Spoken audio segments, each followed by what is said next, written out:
Сәлеметсіздер ме? Қалдарыңыз қалай? Бүгін мен наурыз көженің қалай жасалуын, қалай дайындалуын барлығын айтатын боламын. Денсаулыққа қандай пайдасы бар, сол жөнінде айтып отырмын. Ал ендеше сіздер видеома лайк басып, комментарий жазып, қолдап отырыңыздар. Дамыса қазақтың каналы дамысын. Ал ендеше наурыз көже бұл ұлыстың ұлы күні жасалатын қасиетті ас.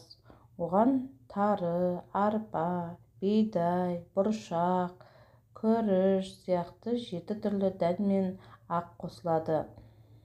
Түркі халықтарының ұғымында 7 саны қасиетті саналғандықтан наурыз көже 7 түрлі дәм қосылады.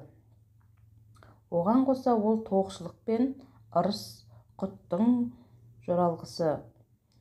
Төменде наурыз көженің даярлану үлгісін ұсынып отырмыз. Құрамы: ет, қазы, 100 грамм бидай, 100 грамм күріш, 100 грамм жарма, перловка, яғни 100 грамм тары, тұз, 3 литр су, сосын сүт немесе 1 литр айран қосылады.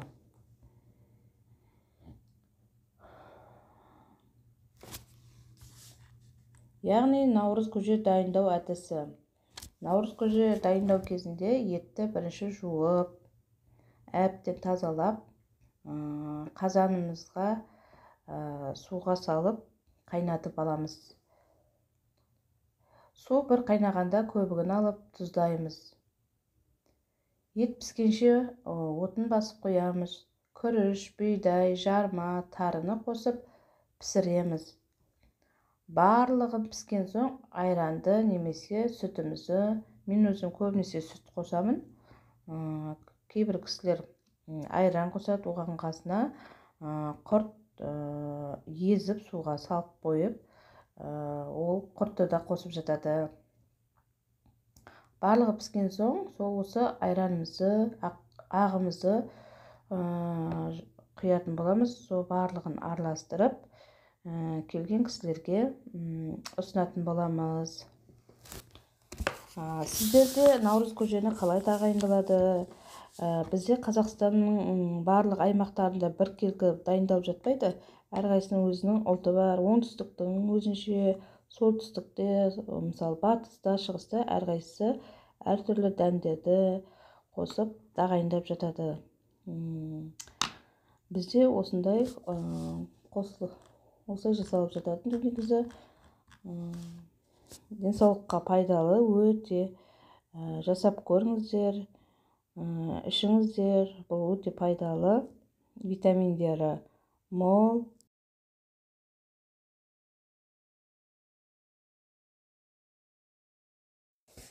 Енді келесі наурыз көженің денсаулыққа пайдасы жөнінде айтып өтейін. Наурыз көже ол ұлыстың ұлы күні дайындалатын қасиетті ас.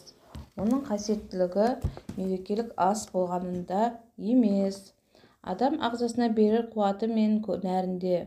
Өйткені қыстан арып, ашып, қуқылданып, көзі қарығып шыққан адамға ағзасын қалпына келтіру үшін нәрлі ас ішу керек. Заманауи тілмен айтқанда, көктемгі А витаминозбен күресудің тиімді амалы болмақ. Әдетте наурыз көжені дайындауға 7 түрлі дәм қосатыны белгілі. Оның арнайы рецептісі жоқ. Өйткені қыстан барымен шыққан адам қолында барын нәр етіп көжесіне қосады. Бірақ басты шарт бұлар әр түрлі болуы тиіс. Ең бірінші ет.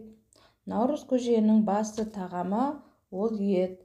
Әрине, ет тағамдық құндылығы жоғары өнім. Қазақ наурыз көжеге қыстай сүрленіп қойылған етті қосады.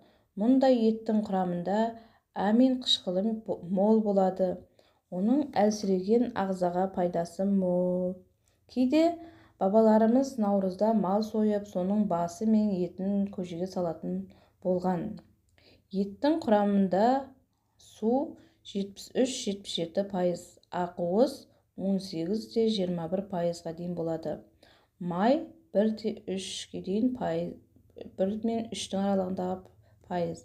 Дәрумендер В1, В2, В6 минералды тұздар, экстрактивті заттар бар. Одан бөлек белок, амин қышқылдары, дәрумендердің мол қоры жиналған. Фосфор, темір, мырышқа өте бай. Яғни келесі сорпа. Халқымыз еттің сорпасын жоғары бағалаған. Сорпаның бойында тағамға салынған бүкіл заттың пайдалы қасиеті шығады. Ет жеген соң қазақтың сорпа ішетін жақсы қасиеті бар. Сорпа ас қорытуға көмектесетін жұғымды тағам. Келесі бұл сүт. Сүт дәрумен мен минералды заттарға бай. Әсіресе фосфор мен кальцийдің молы қоры жиналған. Бұл авитаминозға тап болған ағзаға жақсы көмектеседі. Сүтте С витамині, В1, В2, В3, ПП, В5, В6, В9 және В12 сынды дәрумендер бар. Әсіресе көп азықта бола қоймайтын Д дәрумені кездеседі. Сүтті сәбиден бастап қарияға дейін бәрі ішеді. Өйткені мұнда ақуызда кальций, магний, темір, иод пен калий сынды минералды заттар бар.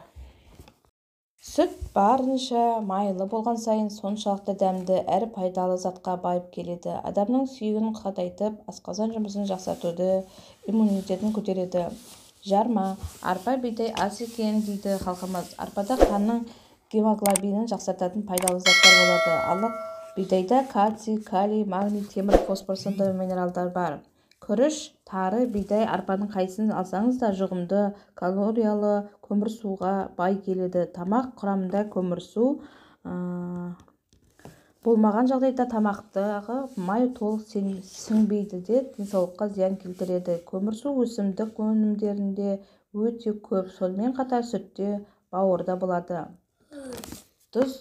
Тұзды тамаққа дұрыс салудың маңызы зор, өйткені тағамға сіңбей қалуы мүмкін. Сондықтан тұзды етке пісірерден жарты сағат бұрын салған жөн. Тұз адам организмінің қалыпты жұмыс істеуі үшін бірден-бір қажет зат. Тамақтың дәмін кіргізуден бұрын ас тұзы жасушаның су мөлшерін жөндеп, асқазан сөлін тұз қышқылымен қамтамасыз етеді. Міне наурыз көженің пайдасы осындай. Ас болсын. Сіздерге пайдалы ақпарат болса, лайк басып, комментарий жазып жіберіңіздер. Каналыма тіркеліп қойыңыздар, қоңыраушаны басып, өздеріңізге сақтап алсаңыздар болады.